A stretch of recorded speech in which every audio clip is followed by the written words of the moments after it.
just as Dami said earlier, young people, there are some smart ones, and there are others, you just attend because people say we should attend, but they're not able to convert for various factors, emotional issues, the economy, issues, societal problems, the fact that they don't have money, they don't have any support system. So in this, your coaching, how do you see that conversion rate? How do we convert this knowledge we have? How do we actually make it work for us? Well, one of the things I've come to realize is that, and I've said it over and over again, principles are universal. So whether you are, by the grace of God, I've been on all continents of the earth right now, and it's the same thing everywhere. Principles are universal. But you see, the application of those principles, they are personal, contextual, and geographical. So it doesn't change the principle. So two people come to get married. Couple A, couple B, same day, same church, same pastor, same altar. 10 years later, couple A has 3 children.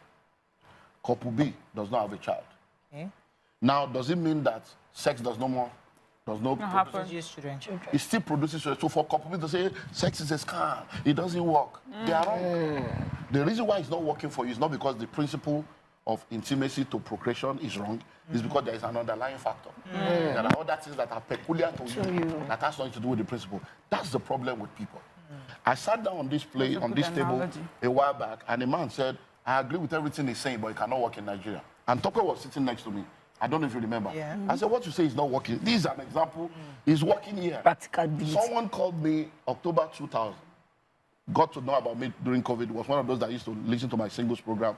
Attend my singles program in the early days, in the 1990 stuff. I said, I've missed you. That's all these things you are saying. Very powerful, but it can't work in London. I met this guy in 2022. Finally, we met, did coaching for him. This 2024, the guy has raised over £5 million in 2 years in the same UK where he say he cannot work. Now they say he's using something. How can somebody within 2 years? So many of the people that are not producing results, number one, they don't actually believe in what they are hearing. They just listen and he says, scam, it's not true, it doesn't work. Aspire to pass, so they're already pessimistic. And whatever you are not excited about, whatever you don't believe, you will not practice. Number two, they don't actually practice this thing. Number three, they get discouraged easily because they think that once I do it now, it will work. It does not work like that. I say this to people. When we're in primary school and secondary school, we had teachers. By the time you enter university, you have lecturers. When you graduate, you need mentors and coaches.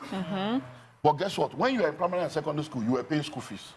When you went to university, you had lecturers, you were paying school fees. When you graduate, you have mentors and coaches. You don't want to pay school fees. You have to still pay school fees. So most of those, you put money here, is lost. You invest in this one, it didn't work. That is the school fees of life. Because nothing that you plan works according to plan. So the third dimension is that they need mentors. So that when things don't work and you are confused, but they told me if I do it like this, it will happen. Why is it not happening? You now talk, no, you should have done it, under this particular factor. That is where mentorship comes in. So for anyone listening to us right now, I want you to have hope. You see, hope is so powerful. When people commit suicide because they can't see any hope, hopelessness has come. Have hope. And when you have knowledge, act on that knowledge and be consistent about it. And have people around you that can guide you when you are confused. Because we all get confused from time to time. So one thing that's reoccurring is this Nigeria, it cannot work here mentality. And sadly, most Nigerians do not believe in the Nigeria that we live in. We are on a jackpot mission. Anywhere but here, even India, where we know that crime rate is higher. And we would rather there but here. What is fundamentally wrong? Is it with us or the place? What is fundamentally wrong with this statement or the place or the people that, increases the number of people? It does not allow us to... now, you see, one of the things we need to understand, I'm going to give you, I was on I don't know if it was an interview in Ibadan last week on a TV station. And they were talking about this jackpot stuff. And I said, a lizard in Nigeria cannot become a crocodile in London or in Canada. And the person said, those statements but there are a lot of people that they don't do well in Nigeria, but when they go abroad, they do well. I said, they did well abroad because they were crocodiles locked up in a lizard environment. And I will now explain that. See, there is a species of shark. When you see an aquarium, there are fishes in the aquarium. The aquarium is so beautiful. But fishes were never created to be in an aquarium. There's a species of shark when you put that species of shark in an aquarium, it cannot grow beyond few inches. But the potential is there to be great. But remove that shark from that aquarium, put it in the ocean. In less than 3 months, grows to its full potential. So one thing that is the issue with Nigeria is that Nigeria stifles people's potential. Nigeria does not give people the enabling environment to do things with ease. So in order for you to do something in Nigeria, you have to be extra tenacious, extra resilient, and be ready to push. That's the only thing. Once there's an enabling environment, we are one of the most talented, the most loaded individuals. That's why when we now go abroad, where the environment is okay, things begin to happen. But we have a lot of people there that are still not doing well. Yeah. They have come to realize that it is not Nigeria that is their problem. They are their problem. If you move, the problem moves with you. So I believe that once you find yourself in a situation where the environment is not conducive, create your own environment, which is what many of us that have succeeded have done. We have created our own environment by creating the knowledge we listen to, we refuse other knowledge, the association we allow, the places we go to, the things we do. And then once we begin to have money, we become our own local government chairman. Why? Because we have discovered that we can create our environment in the midst of that chaotic environment. And that's the way it works. I'd like to touch on talking about mentors and having access to them.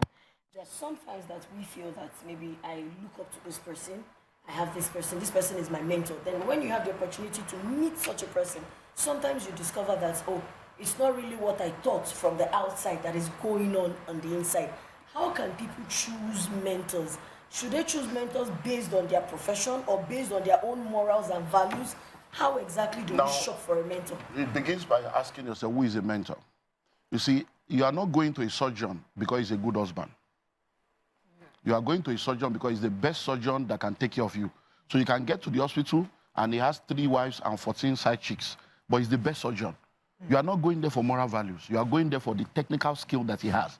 You are not entering the plane because the pilot is a spiritual man. The pilot may be an herbalist, but he's a professional pilot. So when you are looking for a mentor, who is a mentor? A mentor is a guide, someone that has achieved what you want to achieve, someone that has been to a place you want to go to. So whether he's a foolish man in another area, in that area, you need him.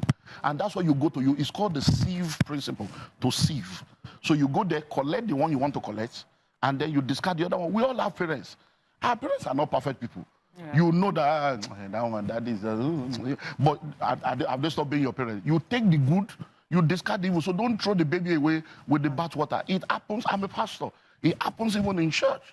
People don't know that you are a pastor, you are spiritual, but you are a human being. So because they are blessed by your divinity, the day they see your humanity, they throw away your divinity and they get into trouble because they can't get what they need without connecting to your divinity. That's what we call familiarity. Jesus went to his own hometown. Blind people went back blind. The lame went back lame. Cripple went back cripple. Only a dick. Oh, Jesus. Why? Because they say, carpenter, the pastor. It's the same thing happening. So there is a divinity of man. There is a humanity of man. And once you have that understanding, you won't look at one pastor as a spiritual man and then you carry all the nonsense they had to the message. And then you become a victim of their personal problem. Yeah, you know, I saw one tweet recently.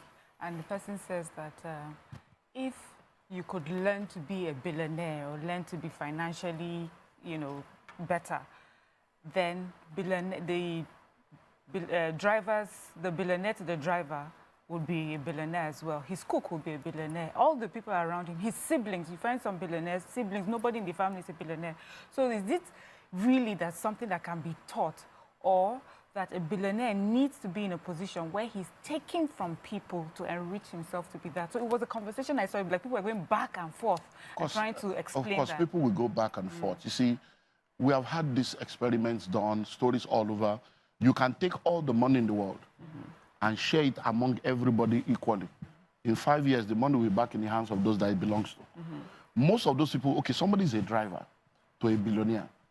Every time the billionaire is discussing business ideas that is bringing money, what the driver is hearing is, money, you should increase my salary. Not, so this is an idea I can explore. Yeah. They are always seeing, there is a different, the mindset is different. When a billionaire enters a place and everybody is talking about problem, it's like, wow, this is an opportunity to make money if I solve this problem. When a poor man gets there, see problem, who will come and help us? Because we always have this entitlement. The siblings are not rich because they believe God has blessed it for us. so he should take care of us. He's a breadwinner. Yeah. Instead of them doing what he has done, they expect him to give to them, and you will sit down with a lot of rich people. Many of them have given their siblings millions. Nothing came out of it. Because if you don't have it, you don't have it. Fantastic. I think we've picked your brain a bit this morning. Thank you so much, Dr. Olumide Emmanuel. Always a pleasure having you on the show. Thanks for having me. Best on your events.